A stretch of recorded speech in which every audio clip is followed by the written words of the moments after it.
I think it's going to be really interesting. I think the SuperMotocross ideal is actually really cool. And I think it's more cool just because it's change. You know, I think change is good for any type of change is good, but to see these two sports for the longest time, of course, so they said 50 years is a long time, but to finally see them join is actually really cool. I think I would say I'm more leaning towards the guys that, and I say like one of the things that are cool is the guys that are like underlining wide, you know, that not have a factory ride but are very, very good, and you know, let's say they have a decent Supercross season, a decent outdoor, but still can't necessarily earn a factory ride.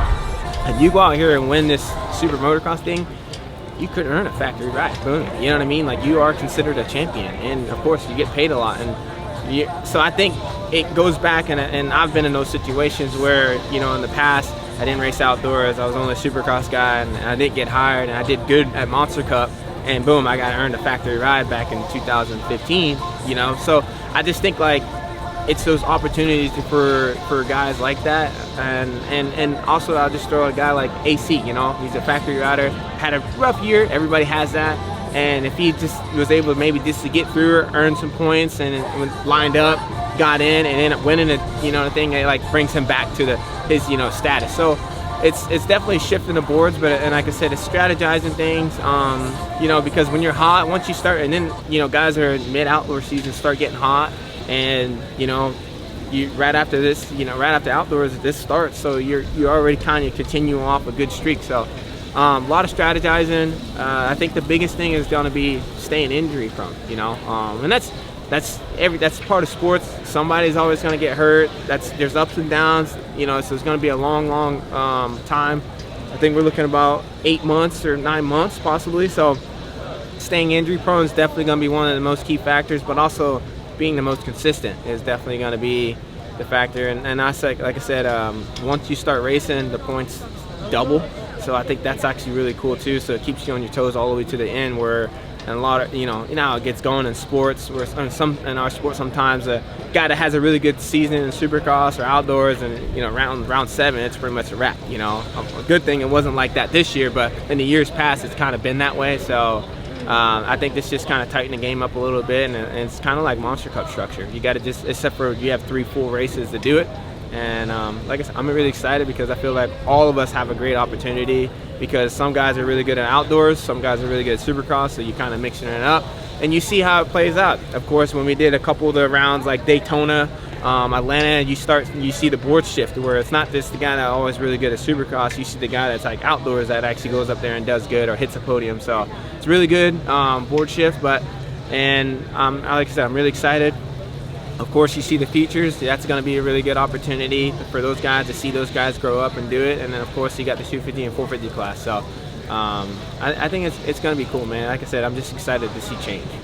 I think it's awesome. I think one of the biggest things, to be honest, is just the whole the TV package that they're gonna have. I know that for the past couple of years, even Supercross, they've been kind of changing, you know, platforms or who's gonna be where you can watch it over the past couple of years. And outdoors has been kind of all over the place for watching it.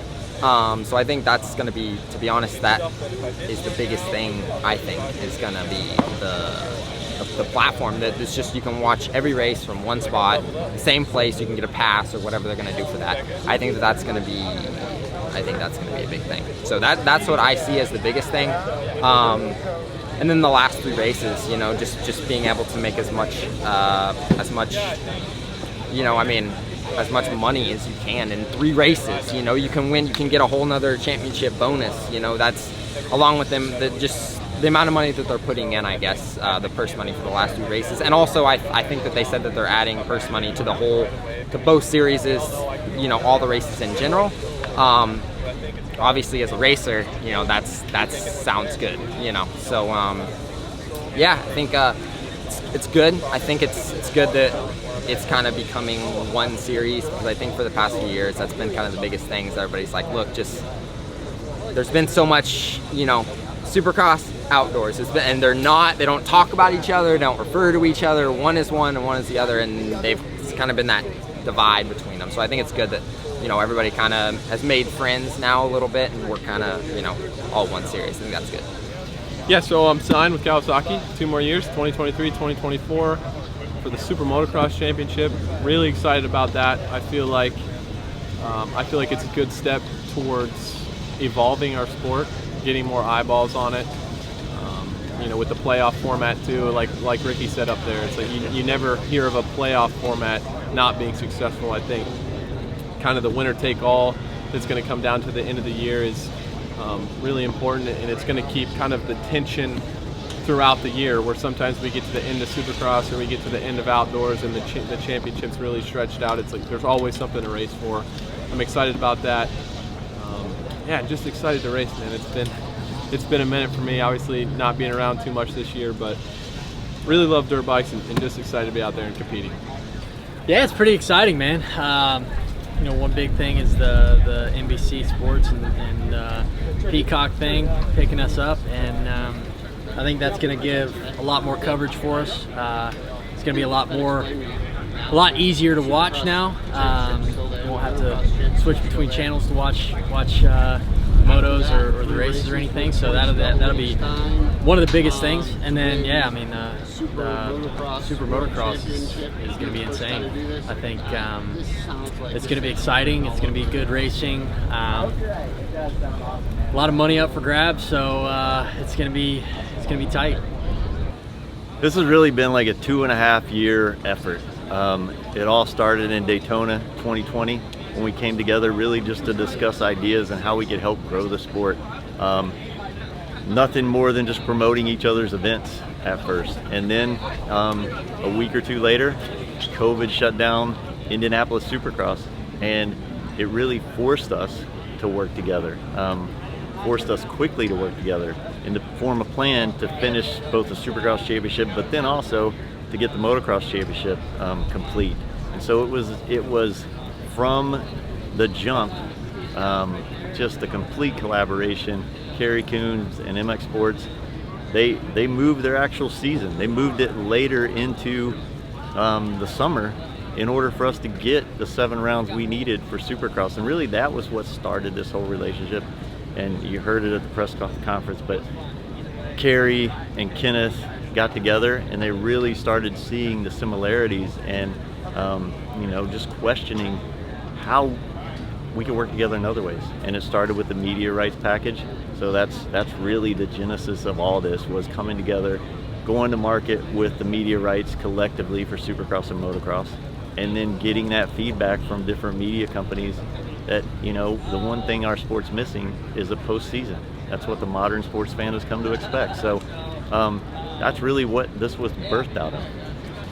Yeah, some big news dropping here at the Coliseum. We got a combined Supercross and Pro Motocross Championship, and man, I'm excited. It's something that I think will be super cool, kind of a playoff style, and hopefully I put myself in a good position to get the championship and get some of that money, man. The purse is high, and the stakes will be high, so I'm excited for it, looking forward to it. Kind of changes, you know, how the year strategy is going to go, and yeah, I think it's all new for all of us. We're still digesting everything, but I think as the next few months kind of transpire, we'll kind of know what we need to do and strategy. So, but for me, I'm really looking forward to it. Yeah, big news, exciting for the entire sport, obviously. I think the thing that excites me the most is the TV package. I'm sure for most fans, that's probably the best news that they've heard in a while, because this summer was difficult. I know, obviously, just like everybody else knows, plenty of friends and family and just fans in general, that it was a struggle. So that's going to be really, really cool to be able to have one streaming platform, and it's a great platform too. It's not something that nobody's ever heard of, so that's going to be really cool. The prize money, all of that, and then the format, you know, is going to be exciting and something totally new. And I'm sure we're going to, you know, try to figure out the best way to set up the bike and how to win at that too. So it's going to be interesting to see in the future how it develops and what becomes more important.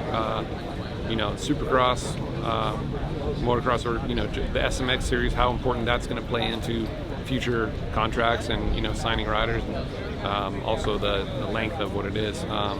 So I think that it's going to be really good for the whole sport. Well, my first thought is it's awesome to see you know, Feld and Pro Motocross coming together, and yeah, calling for the whole year Super Motocross. I think this is huge for the sport, and I really like to see that.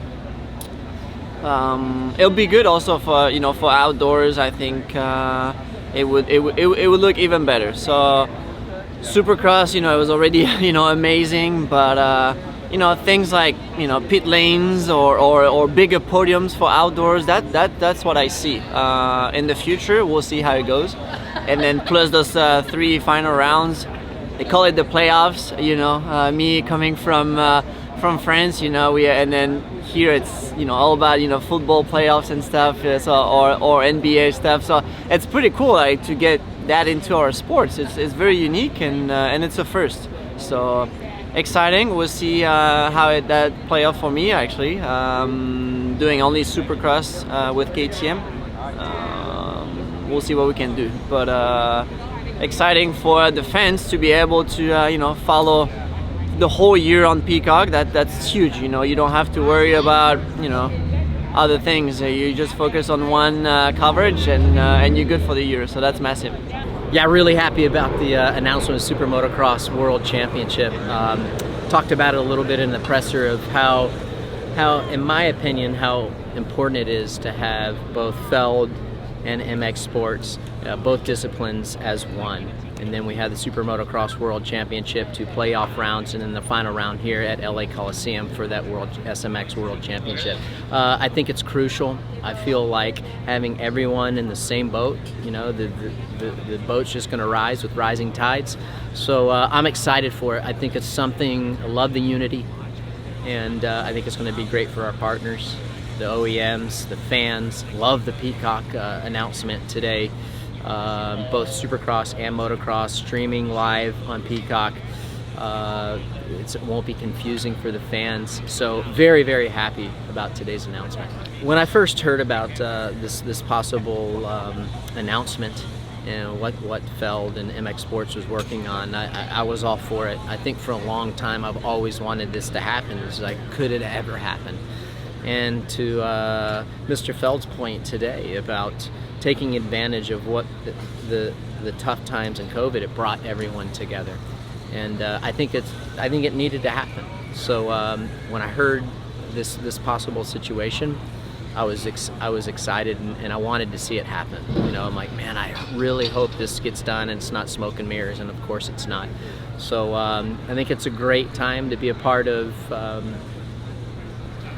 SMX World Championship, American Motocross, American Supercross. I think it's going to bring a lot of new fans. I think possibly we'll see some riders from other countries wanting to be a part of this, and it's being a truly world championship. So if you had to bet money right now, who would you say is the SuperMotocross 450 champion? Oh man, so I don't like making predictions, but if I had to bet who would be the 2023 SMX World Championship world champion, I think the guys that, first thing that pop off the top of my head are guys that are good for 3 rounds, and maybe, I mean, well, you got to think a guy like Ken Roxon. I mean, Justin Barsha, he's great. And what about Adam Cianciarulo? I mean, there's a litany of guys that are really, really good, especially like Supercross. They start out really fast, they're good for like 5 or 6 rounds, and then maybe it might have some unfortunate luck and have an injury. So those are the guys that, when I'm thinking about what they could do, perhaps could be the first SuperMotocross world champion. Although with this new point system, they're going to have to keep it together, and they're going to have to finish a little bit stronger than what they have in the past. If they want to have a true shot at it for this 2-round playoff and in the finals. I think it's awesome. I really think our sport needed this, to have Pro Motocross and Supercross come together and start working on one playing field for the better of the sport. So with our TV package for both, it's substantially going to make our whole racing better as a package, and for the fans, they get to have easy access and be able to watch all the racing that they need. So stoked for it. I think it's I really like how they have the 2 playoff rounds in a the finale. So and there's huge incentive behind it. So that's a big key part of it. I think you go and add races and you don't incentivize these guys. That's when it gets a little sticky. But now with with the huge incentives that they have to go racing, not only for the winner but for everybody on the line in the with the 2 playoffs and the World Championship, it's huge. There's a lot of money on the line for everybody out there. So a lot of these guys that are in that 10th position, they do okay, but having this purse like they have now really adds to their end number and the end game for them.